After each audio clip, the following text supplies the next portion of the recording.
So let's talk about the secrets of a deposition. And maybe secrets is too bombastic or lofty. So secrets might be too high flown, but at least my thoughts on a deposition.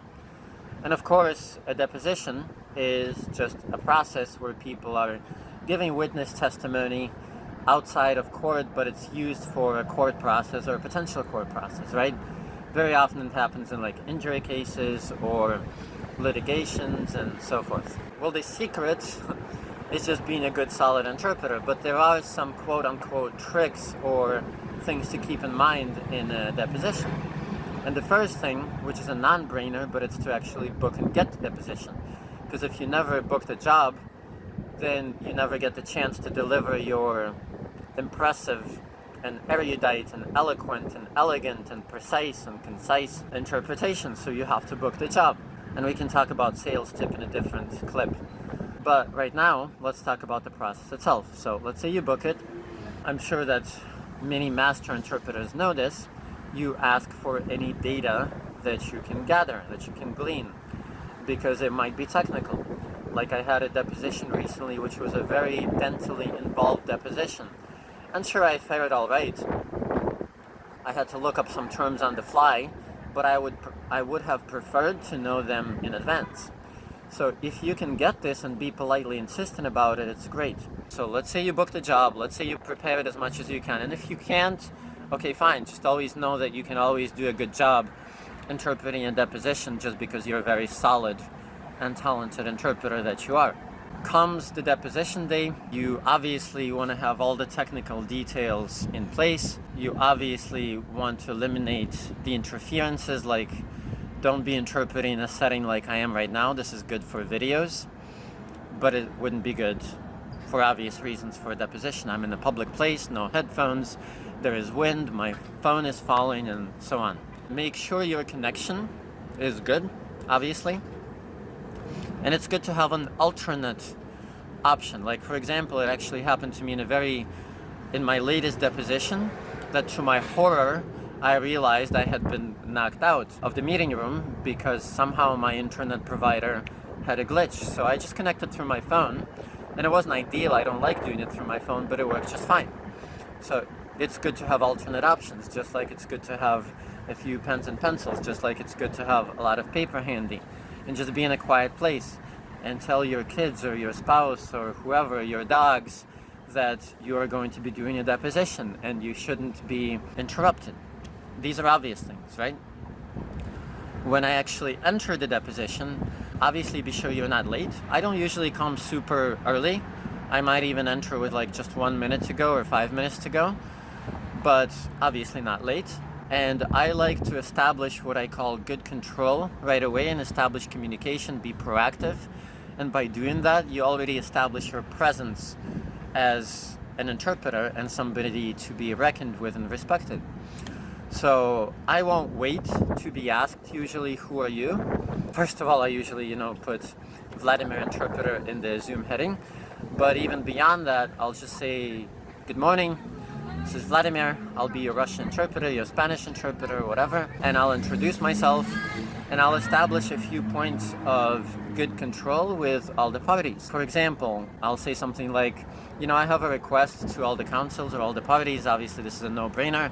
But since we're not doing simultaneous, the moment that we go on the record, I need a pause after every utterance, even if it's a discussion between lawyers, even if it's not directed to the deponent.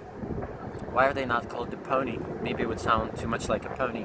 Anyway, so I'll do something like that. And that already establishes my presence. And then to the non-English speaker, which very often is an English speaker, they speak decent English or some English, I will say something like, Julia or Victor or Jorge or whatever, I can see that you speak English. But per your lawyer's request and for the purposes of the deposition, even if you understand the answer, please allow me to interpret completely. And that's in their best interest. Usually their lawyers will instruct them to do so anyways, because they have time to think, but it just keeps the interpretation flow proper and controlled, because, let's say that they've understood the question or they think they've understood the question. That very often happens, that people who speak English in a mediocre way, they will half understand or misunderstand, and they'll reply to the wrong question. So for whatever reason, it's important for them to hear the whole question, because otherwise, even if they have understood, I didn't interpret it, and it sort of breaks my flow.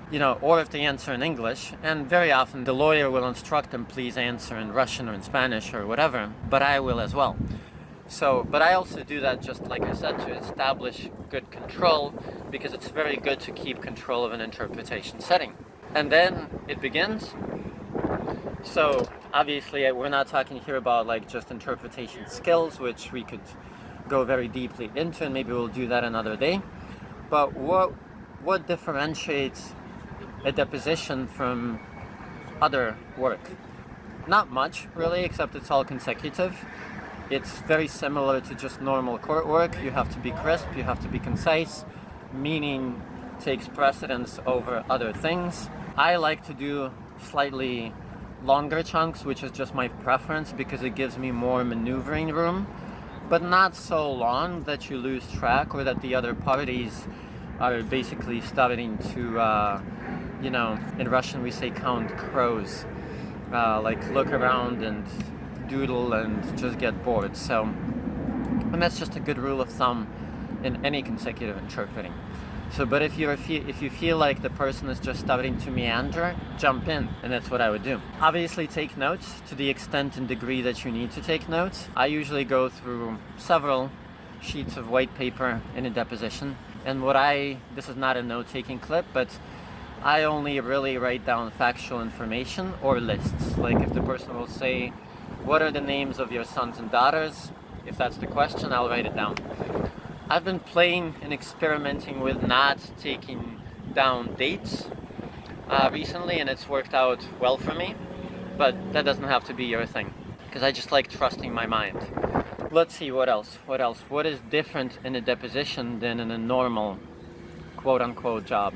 Obviously, you have to also ensure not only the quality of your connection, but the quality of other people's connection. Like sometimes people will be on loudspeaker or something, or maybe two devices, and you'll hear a reverberating echo of yourself, which, as narcissistic as I am, it can be slightly annoying and interfere with your interpretation.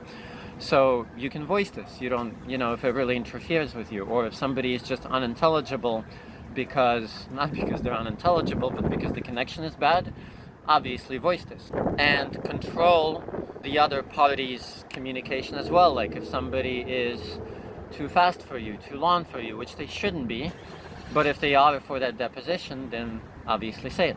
Obviously clarify technical terms, or whatever you don't understand. Like sometimes people will assume that you understand.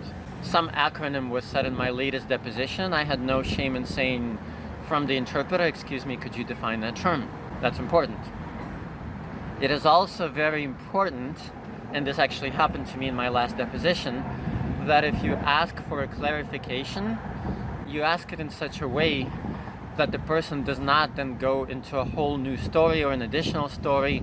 And I somehow made that mistake. I thought that I just asked for a word, or I asked, what does this mean? But the person started giving me the story once again, and she actually added to it, which is always kind of an embarrassing moment, because it feels like you're having a side conversation, which I wasn't. I interpreted her story, but maybe I should have instructed her at the beginning, or more clearly, should have asked her to just clarify that particular term. And that's a good thing actually to say at the beginning, like please try not to use acronyms, and that's just not just depots, it's anything.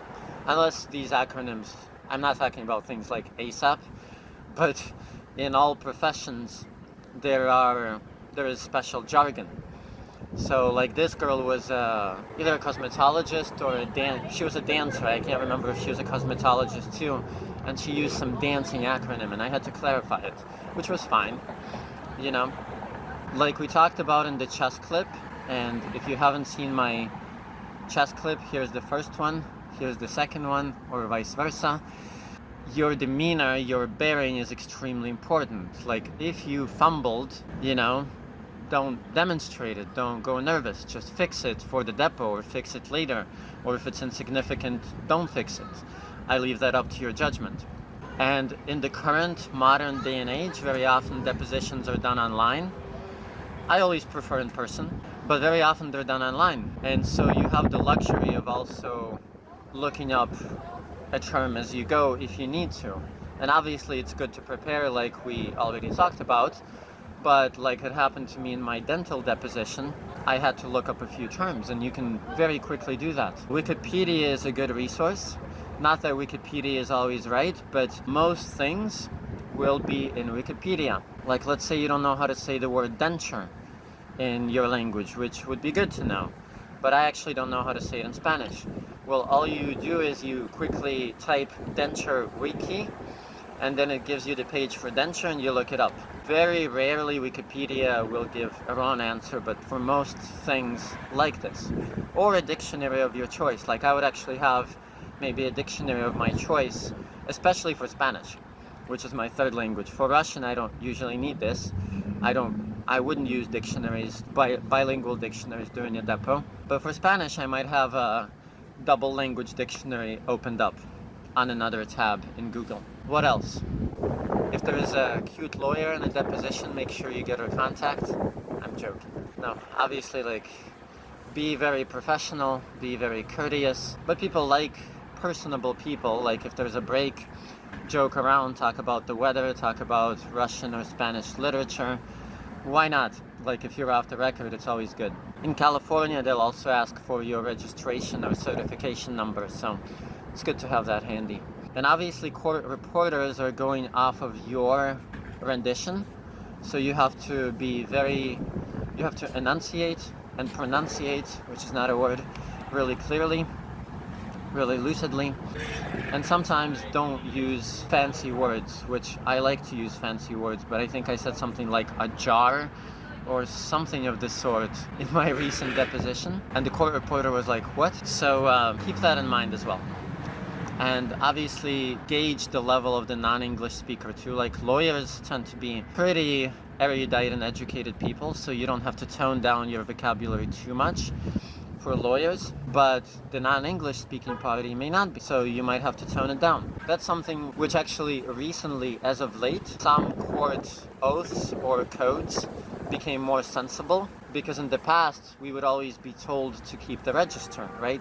And I actually disagree with that somewhat. Like, if a person doesn't understand the register, why keep the register? But some recent oaths or statements actually have it as their phrasing in understandable language. I swear to interpret in understandable language, which is what I always aim for, because after all, interpreting is communication. I think enough said. Go practice it, go do it, and even if you're a master of depositions, see if you can't raise your level 1%. Perhaps after this video, write me in the comments if it's been helpful. If you're new to depositions, maybe go watch a colleague, ask if you can attend, or secretly sit by them in Zoom. I don't think that's a violation of anything. Maybe not even secretly. Let them know that you have somebody sitting in, and watch them. By the way, I really like it when there are Russian-speaking lawyers present at the depot, especially a live depot. I used to get nervous, and I still get nervous because obviously you're being monitored. But it's good, actually, because they can catch a mistake when it happens. But on the other hand, what happens more often is I've actually had this said to me after the very first utterance. The lawyer is like, God, you're good. You know, it's nice to hear. It's flattering. I'm not above a little ego. But whatever you do, be a master, not of disaster, but of interpreting. And I'll see you guys in the next clip.